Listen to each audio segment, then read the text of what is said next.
तो हम यहाँ पे स्टार्ट करें बेटा इस क्वेश्चन के साथ। यहाँ पे लिखा है एक बॉडी है जिसका मास 1 kg है, moving in x direction, suddenly explode in 2 fragment.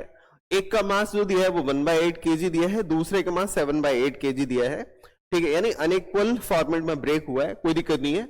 The smallest जो फ्रेगमेंट है इस कुछ एक्सप्लोड होने के बाद 0.14 metre above the x axis के ऊपर चला गया, इन पोजीशन ऑफ हैवियर जो सेगमेंट होगा उसका क्या होगा। तो बेटा ये सिंपल सी कहानी है। यहाँ पे क्वेश्चन में लिखा है बॉडी है मास 1 kg moving along x direction, तो एक बॉडी एक्स एक्सिस के अलोंग मूव कर रही है और सडनली एक्सप्लोड होती है।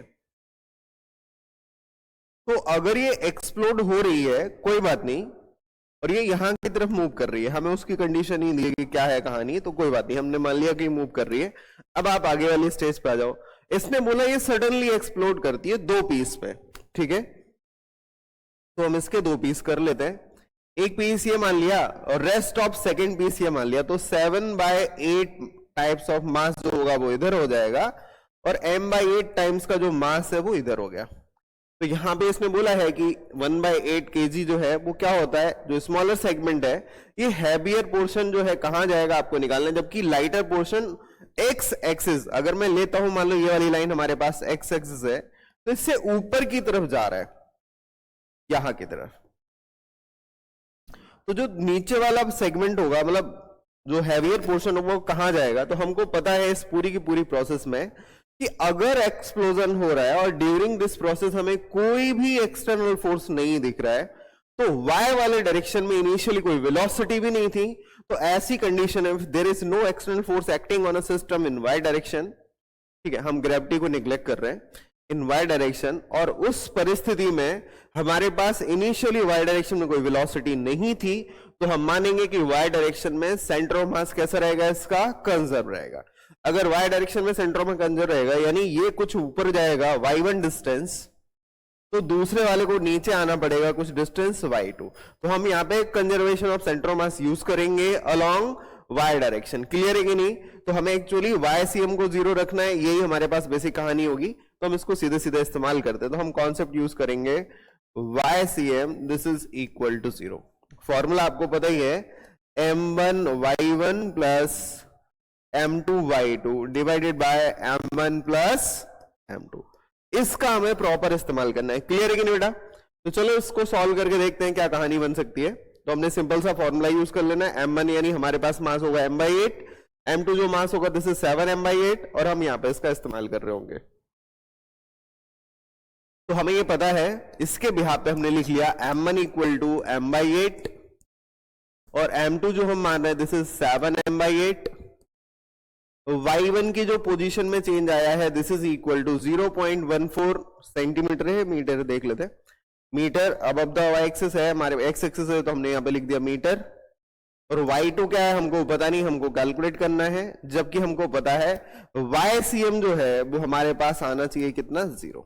इन सारे डेटा के बिहाफ पे जो हम कंडीशन लगा रहे हैं उसका इस्तेमाल कर लेते हैं। हमने लिखा YCM this is equal to m1y1 plus m2y2, नीचे है m1 प्लस m2। अगर YCM 0 ही है तो क्रॉस मल्टीप्लाई कर लेंगे, तो नेक्स्ट स्टेप बनेगी बेटा अपने पास m1y1 plus m2y2 this is equal to 0। हम अभी साइन कन्वेंशन नहीं लेते तो माइनस साइन के साथ अपने आप ही आ जाएगा, तो हम यहाँ पे देख लेते हैं। इसके भी यहाँ पे अपन देखेंगे तो क्या बनेगा, m1y1 this is equal to m2y2। Masses अपन को पता ही है, लेकिन साइन में यहाँ पे क्या आएगा, माइनस साइन आएगा, तो माइनस अपन इसको पे लगा लेते हैं, तो माइनस m2y2। अपन डेटा इसका डाल के लिख लेते हैं। तो देखो बेटा जो वैल्यू बनेगी वो कितनी हो जाएगी, तो हमने कहा अब जो हमारे पास वैल्यू बन रही है दिस इज m/8, जो डिस्टेंस है y1 वो हम बाद में लिख लेंगे, दिस इज इक्वल टू जो 7 वाली वैल्यू है, माइनस आ रहा है, ये दिखा रहा है कि भाई अपोजिट डायरेक्शन होगा, तो 7/8 times of m into y2। अब देखो हम कुछ कट कर सकते हैं तो कर लेते हैं, तो हमको दिख रहा है यहाँ पे m से m कट हो जाएगा, 8 से 8 कट जाएगा, तो आपके पास नई स्टेप दिख रही होगी, आप देख सकते हैं यहाँ पे वो क्या दिख रही है, y1 this is equal to minus y2 by 8। यहां से हम y2 कैलकुलेट कर सकते हैं, तो y2 इक्वल टू हो जाएगा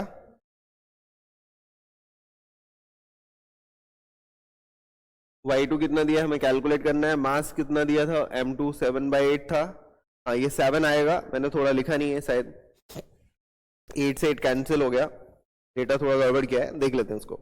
तो यहां पे हमने हटाया तो ये कितना आएगा y1 by 7, this is equal to y2। तो आपके पास ये आंसर आ गया है। अब हमें क्या करना है, नई स्टेप पे जाना है और इसकी टोटल वैल्यू देख लेनी है। तो y2 this is equal to y1 की वैल्यू डालो कितनी है, माइनस साइन ये दिखा रहा है कि भाई अपोजिट डायरेक्शन होगा, तो 0.14 डिवाइडेड बाय 7। ठीक है, हम जो डेटा है उसके हिसाब से इसको मैनेज करते हैं, तो 100 से मल्टीप्लाई करते हैं, 100 से डिवाइड करते हैं, तो 0.14 इंटू 100 डिवाइडेड बाय 700 हो जाएगा। थोड़ा सा और अच्छे से एडजस्ट कर लेते हैं, तो वैल्यू बन जाएगी y2 इक्वल टू 14/700। 14 से कट करेंगे, 4 70 5 यानी 50, ये जो वैल्यू आएगी, आप मीटर लिख सकते हैं, माइनस साइन चल रहा था मतलब नीचे आएगा, तो हमने ये आंसर निकाल लिया है। दिस इज 1/50, मीटर ही दिया था आंसर, हाँ तो मीटर नीचे आएगा। अगर हमारे पास ऊपर वाला पार्ट 0.14 मीटर ऊपर जाता है स्मॉलेस्ट सेगमेंट, तो हैवियर सेगमेंट नीचे आएगा। देखो आप, तो स्मॉलेस्ट सेगमेंट अगर हमारे पास ये वैल्यू है 0.14 ऊपर जाएगा, तो जो हैवियर सेगमेंट आ रहा है ये कितना आ रहा है, तो ये माइनस आ रहा है 1/50 मीटर, तो 1/50 मीटर डाउन हो जाएगा। तो हमें बोलना है कि डाउन होगा मतलब नीचे होगा, तो 1/50 मीटर अब तो हो ही नहीं सकता, तो ये तो कट जाएगा, तो 1/50 metre below the x axis, तो ये अपना आंसर होता है।